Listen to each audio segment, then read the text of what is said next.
Assalamualaikum warahmatullahi wabarakatuh.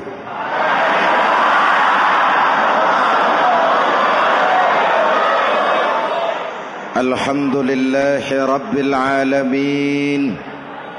Wassalatu wassalamu ala ashrafil mursalin Sayyidina wa maulana Muhammadin wa ala alihi wa sahbihi ajma'in, amma ba'du. Para ulama yang saya muliakan, hadirin hadirat ma'asyiral muslimin yang saya cintai, banyak kita alami perubahan-perubahan yang terjadi, baik perubahan yang menyangkut sosial budaya, lebih-lebih yang menyangkut sosial politik. Yang tidak banyak mengalami perubahan adalah sosial ekonomi. Bahkan angka kemiskinan kita naik menjadi 3/5 dari total penduduk kita hidup di bawah garis kemiskinan, dan 20% diantaranya miskin mutlak. Perubahan-perubahan yang terjadi menyadarkan kita kepada kebenaran Al-Quran ketika Allah menyatakan wa tilkal ayyamu nudawiluha bainan nas. Hari itu kami putar di antara manusia. Ada saat datang, ada waktu pergi. Ada hari lahir, ada saat kembali, ada waktu dilantik, ada saat menyerahkan jabatan. Hari kami putar di antara manusia dan hidup cuma sekadar menunggu giliran. Soalnya kemudian di tengah perubahan-perubahan yang terjadi begitu cepat, what must we do now?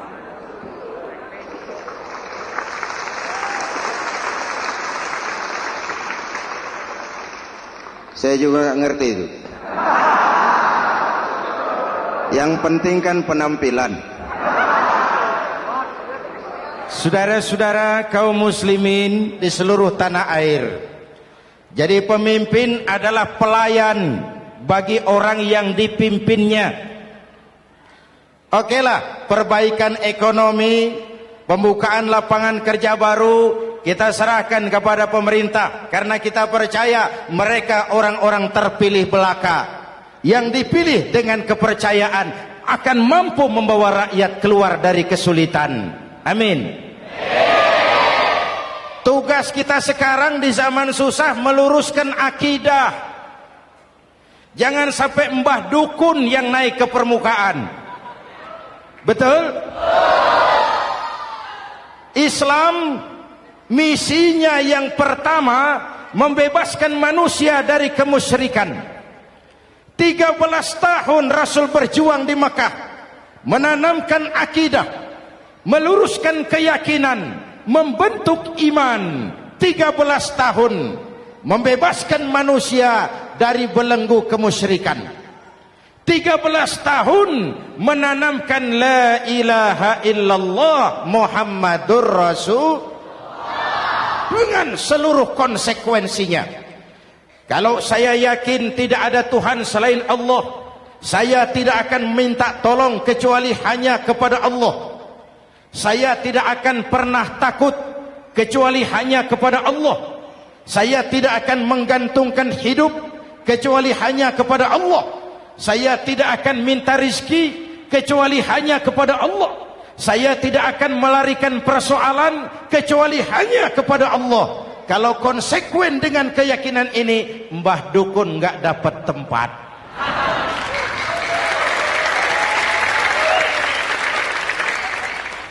Akur? Ayo lihat secara sederhana. Saya sandaran di tiang, tiangnya ambruk, sayanya jatuh. Saya sandaran di tembok, temboknya runtuh, saya juga runtuh. Saya sandaran kepada orang kaya, dia jatuh miskin, saya bangkrut. Saya sandaran kepada jenderal, dia pensiun, saya selesai. Tapi kalau saya sandaran hanya kepada Allah, Allah tidak akan pernah miskin, Allah tidak akan pernah lumpuh, Allah tidak akan pernah terpuruk, dan Allah tidak akan pernah berkurang kekuasaannya.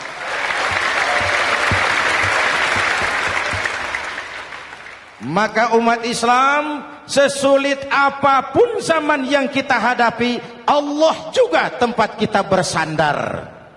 Jelas? Selama ini kita iman dalam ucapan, tapi sekuler dalam perbuatan. Di masjid ada Allah, di kantor Allah tidak ada, maka korupsi merajalela.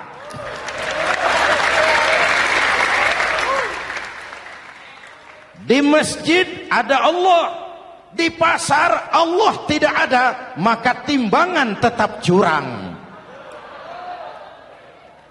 Kita iman dalam ucapan, tapi sekuler dalam perbuatan. Oleh karena itu, sesulit apapun zaman yang kita hadapi, iman jugalah pegangan kita. Allah juga tempat kita bersandar. Boleh zaman berubah, akidah jangan sampai goyah. Karena iman kita hidup, untuk iman kita berjuang, dan dalam iman kita ingin kembali menghadap Allah Subhanahu. Selama ini manusia Indonesia kita lebih banyak diisi otaknya, hati sering kosong, agama dangkal, akidah rapuh, moral rendah. Memang kemudian muncul banyak orang-orang pintar, cuma sayang tidak benar. Indonesia kita bangkrut, Indonesia kita terpuruk, Indonesia kita sakit parah kalau diurus orang yang cuma pintar tapi tidak benar. Kita perlu orang-orang pintar, tapi kita lebih perlu orang benar. Jelas? Kalau cuma pintar tapi tidak benar, itu yang sering saya sampaikan, nanti disuruh ngurus beras malah nimbun beras.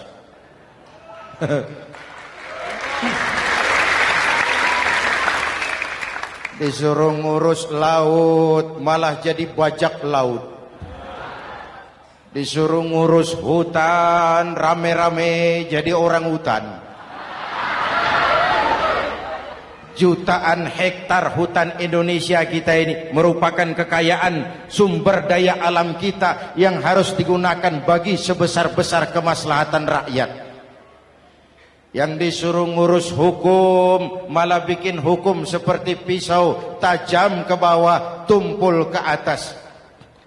Jangan heran lalu di masyarakat muncul street justice, pengadilan jalanan, sebagai refleksi dari ketidakpuasan melihat sikap hukum yang sangat berpihak. Kalau yang kecil salah, hukum cepat-cepat ditegakkan.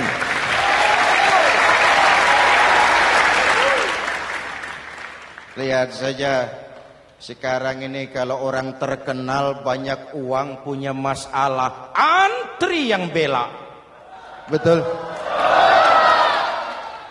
Tapi saudara lihat si Marsinah di Jawa Timur, si Sengkon dan Karta di Jawa Barat, si Udin Bernas wartawan Jogja, terseok-seok mencari keadilan, sampai hari ini urusannya masih remeng-remeng.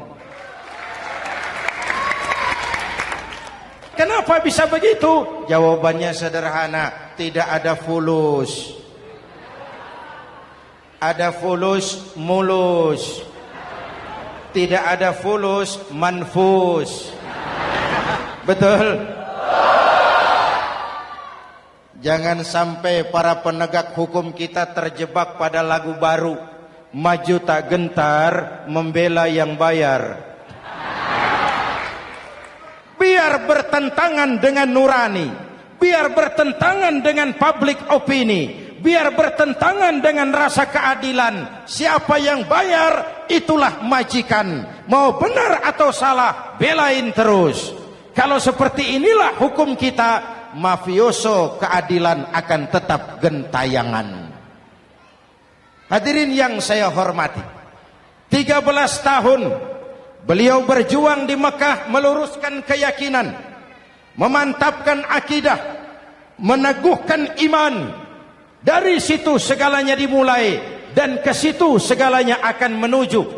Intan paling mahal, mutiara paling berharga, tidak lain adalah nilai-nilai keimanan. Kalau itu sudah tergadai, apalagi yang bisa kita banggakan dalam kehidupan ini? Kita merasa harta kita berharga, belum ada artinya ketimbang iman.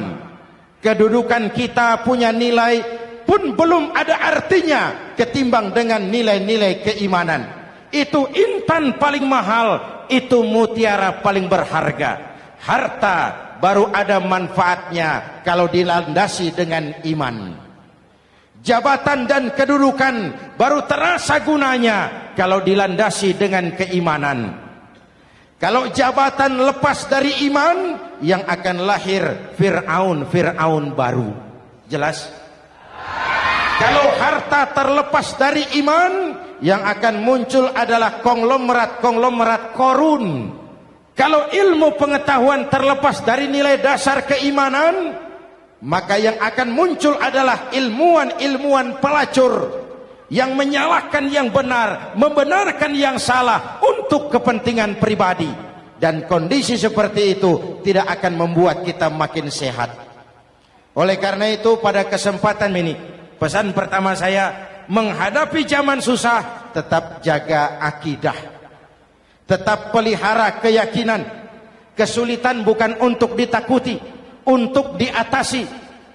Hidup adalah kerja keras, bukan keajaiban. Perubahan tidak akan datang hanya dengan simsalabim abragadabra. Perubahan tidak akan muncul hanya dengan berandai-andai. Perubahan tidak akan turun dari langit seperti turunnya embun di waktu malam. Perubahan adalah kerja keras, sehingga Al-Quran membimbing kita, innallaha la yughayyiru ma biqaumin hatta yughayyiru ma bi anfusihim.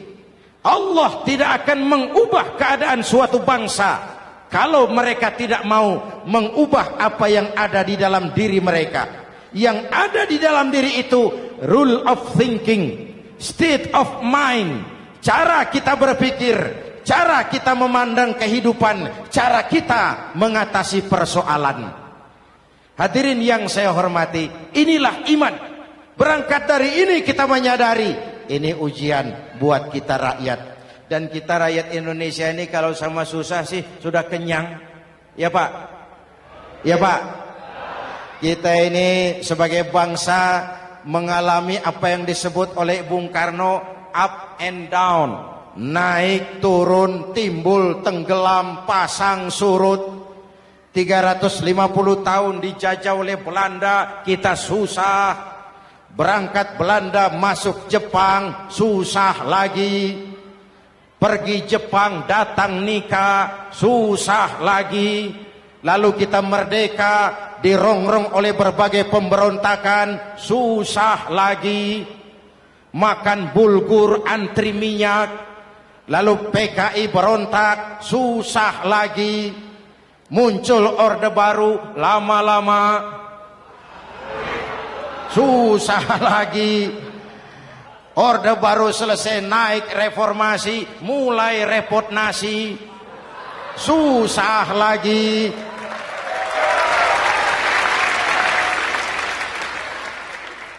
Kalau susah kita ini sudah akrab, sudah intim. Mestinya kalau sudah susah seperti itu, jangan salah sikap menyikapi kesusahan. Jangan sampai kita potong kompas, ambil jalan pintas, terjebak menghalalkan segala cara. Itu tidak akan menguntungkan, itu tidak akan menyelesaikan. Kalaupun selesai, nampaknya penyelesaian sesaat. Dan penyelesaian sesaat bukan penyelesaian yang sebenarnya. Karena itu tetaplah dalam koridor keimanan. Boleh zaman berubah, akidah jangan sampai goyah. Silahkan masa berganti, tapi keyakinan jangan mati. Sekali la ilaha illallah, sampai tetes darah paling penghabisan, tetap la ilaha illallah. Sanggup? 3 orang. Sanggup? 21. Sanggup? Kalau sanggup kita harus konsekuen. Saudara-saudara di seluruh tanah air, misi yang kedua dari Islam setelah membebaskan manusia dari kemusyrikan, membebaskan manusia dari ras diskriminasi, mengikat manusia dengan tali akidah.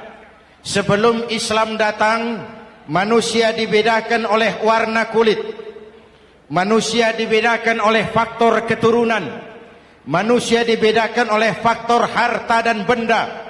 Adalah Rasul yang mengajarkan, innallaha la yanzuru ila suwarikum wala ila amwalikum walakin yanzuru ila qulubikum wa a'malikum. Allah tidak melihat potonganmu, Allah tidak melihat hartamu.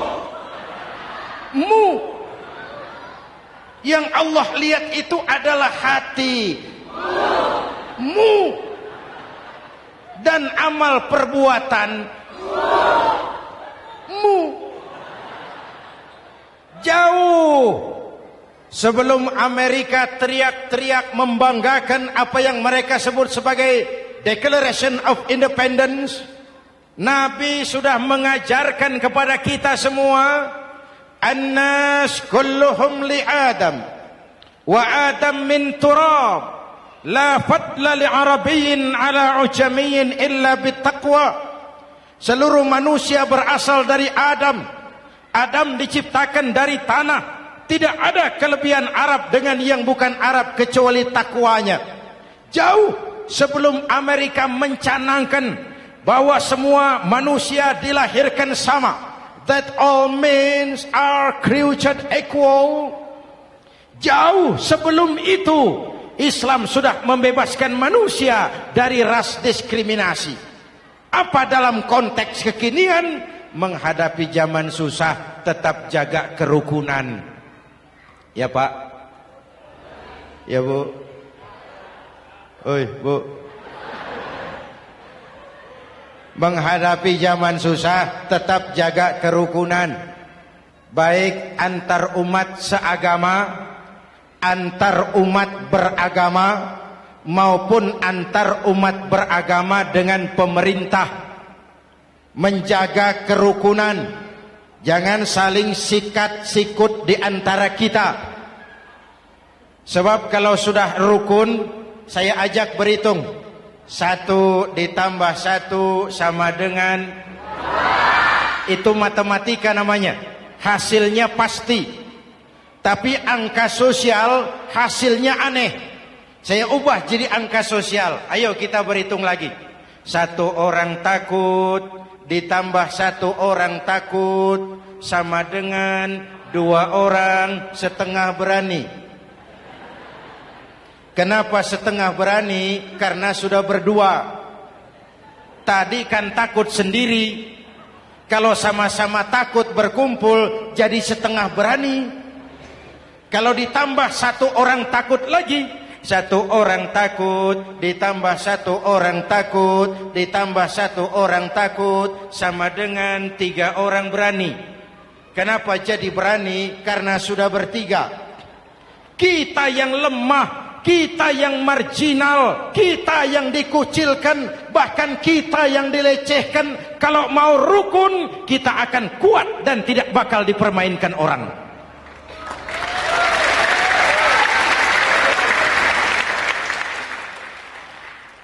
Tapi kalau rukunnya yang satu mau menikam yang lain, saya ajak berhitung lagi. Yuk berhitung yuk. 1 ekor ayam ditambah 1 ekor musang sama dengan 1 ekor musang. Kemana ayamnya? Dimakan musang. Betul nggak nih hitungan? Ayo kita hitung lagi. 1 ekor ayam ditambah 1 ekor musang sama dengan 1 ekor musang. Kemana ayamnya? Dimakan musang. Jadi kalau kita suka kumpul dengan orang yang mau makan kita, selesailah kita.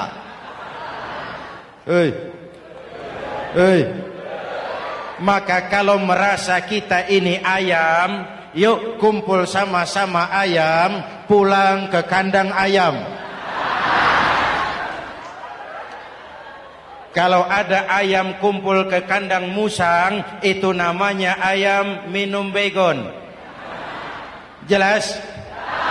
Menjaga kerukunan. Pertama, antar umat seagama, sesama muslim harus saling menjaga, harus saling memelihara. Baik dia muslim yang jadi kapolri, baik dia muslim yang jadi kasat, baik dia muslim yang jadi pengusaha, baik dia muslim yang jadi petani, nelayan, guru, semua komit menjaga semangat kebersamaan, rukun antar umat seagama. Jelas? Jelas? Hadirin yang saya hormati, atas dasar itu saya ingatkan kembali, kita semua ingin persoalan terorisme dilepaskan kaitannya dari agama manapun. Tidak ada kaitannya terorisme dengan Islam, dengan Kristen, dengan Hindu, dengan Buddha. Tidak ada kaitannya terorisme dengan pondok pesantren.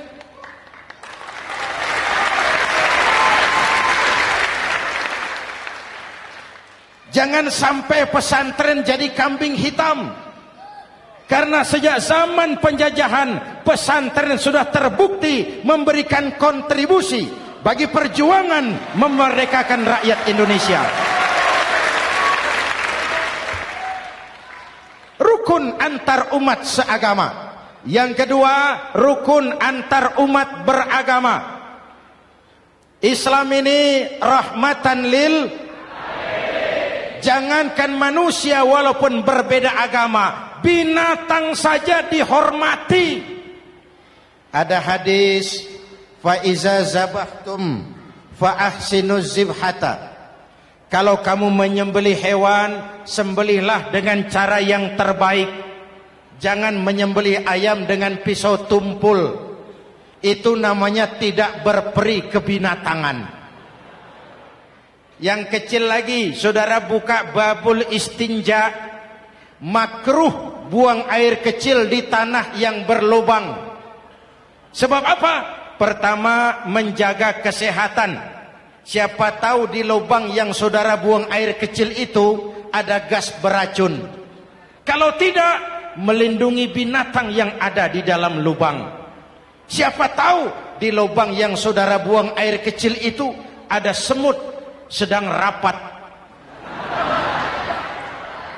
membahas terorisme. Apa dosanya lalu mati dikencingi? Ini namanya rahmatan lis semut. Binatang saja dilindungi. Maka perbedaan agama tidak harus menyebabkan kita bertolak belakang. Perbedaan agama bukan alasan untuk saling bermusuhan. Apalagi kita sudah menyadari tentang kemajemukan kita, tentang kebinekaan kita, tentang keragaman kita. Rukun antar umat beragama. Saling menghormati, saling menghargai, tapi tetap dalam batas lakum dinukum. Lalu rukun antar umat beragama dengan pemerintah. Hadirin yang saya hormati, yang benar kita dukung, yang salah kita perbaiki dan kita tegur menurut cara-cara yang diajarkan oleh agama kita. Dan sholat berjamaah, pendidikan bernegara yang paling bagus. Tadi kita sholat ada imam, ada makmum, betul?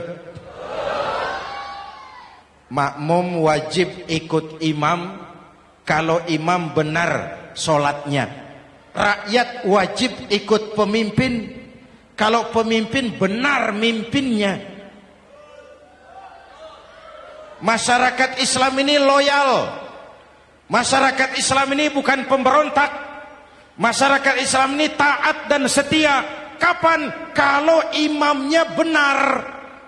Imam takbir, makmum. Imam ruku, makmum. Imam i'tidal, makmum. I'tidal. Imam sujud, makmum. Tapi kalau imam keliru, mestinya imam ruku malah sujud. Salah imam ini. Tegur. Siapa yang wajib negur? Makmum yang saf terdepan. Anggota DPR.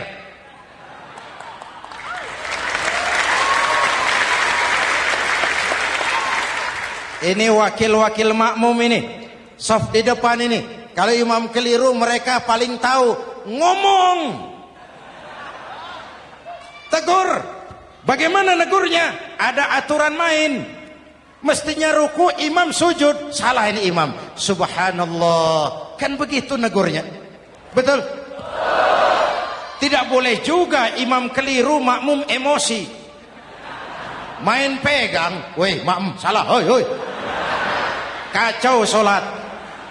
Betul? Anggota dewan ini, saf di depan. Itu kalau imam keliru.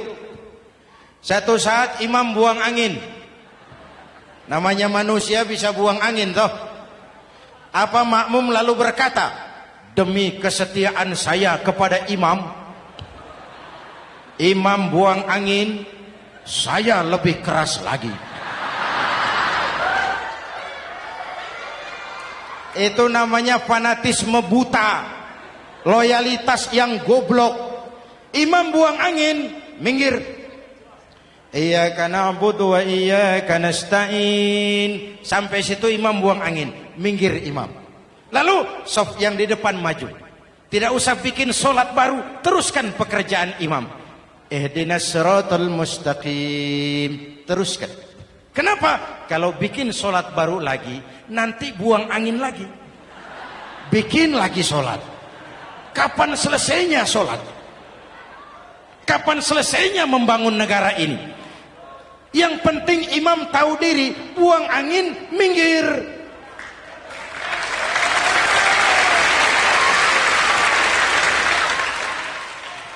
Ini kacaunya solat berjamaah kita sekarang. Kacaunya negeri kita sekarang. Banyak imam sudah buang angin, gengsi. Diam aja merasa nggak punya salah. Dikasih tahu sama makmum, imam tadi buang angin ya, malah jawab sedikit. Apa kalau sedikit lalu tidak batal solat itu? Mekanisme kehidupan sosial yang diatur lewat tuntunan solat berjamaah. Sehingga Nabi berpesan, kun imaman muta'an au ma'muman muti'an fala takun thalisan jazu'a. Kalau jadi pemimpin, jadilah pemimpin yang ditaati. Kalau jadi makmum, jadilah makmum yang mentaati. Jangan jadi golongan ketiga pemecah belah. Di depan tidak jalan, di belakang takut, ditaruh yang di tengah, di depan didorong, yang belakang ditendang. Ini namanya biang kerok. Saudara-saudara, dari uraian singkat ini saya ambil beberapa catatan pokok. Pertama, kalau ada intan paling mahal, kalau ada mutiara paling berharga dalam hidup kita, itu tidak lain adalah karena keyakinan. Hidup jadi indah, hidup jadi berharga, hidup jadi berarti kalau didasari atas sebuah keyakinan. Dan keyakinan itu tidak lain adalah nilai iman kita, akidah kita kepada Allah Subhanahu wa taala. Yang kedua, tetap menjaga kerukunan. Sesulit apapun zaman yang kita hadapi, kita tetap harus menjaga semangat kebersamaan. Kita harus tetap menjadi lem perekat yang menjaga keutuhan, baik sebagai bangsa maupun sebagai umat. Perbedaan adalah wajar, harus dihormati. sebagai ciri kehidupan berdemokrasi. Tapi jangan perbedaan menjadi sebab kita bermusuhan, dan jangan perbedaan menyebabkan kita saling berpecah belah. Hormati perbedaan, jangan perbedaan dipandang sebagai permusuhan. Dengan akidah yang kuat dan kebersamaan yang kokoh, ayo kita hadapi kesulitan, kita atasi kesulitan, dan dengan kerja keras untuk menyongsong hari esok yang lebih pasti. Mari kita Fatihah, semoga Allah memelihara kita bangsa Indonesia. Ala hadhihi niyah wa ila hadratin Nabi. Al-Fatihah.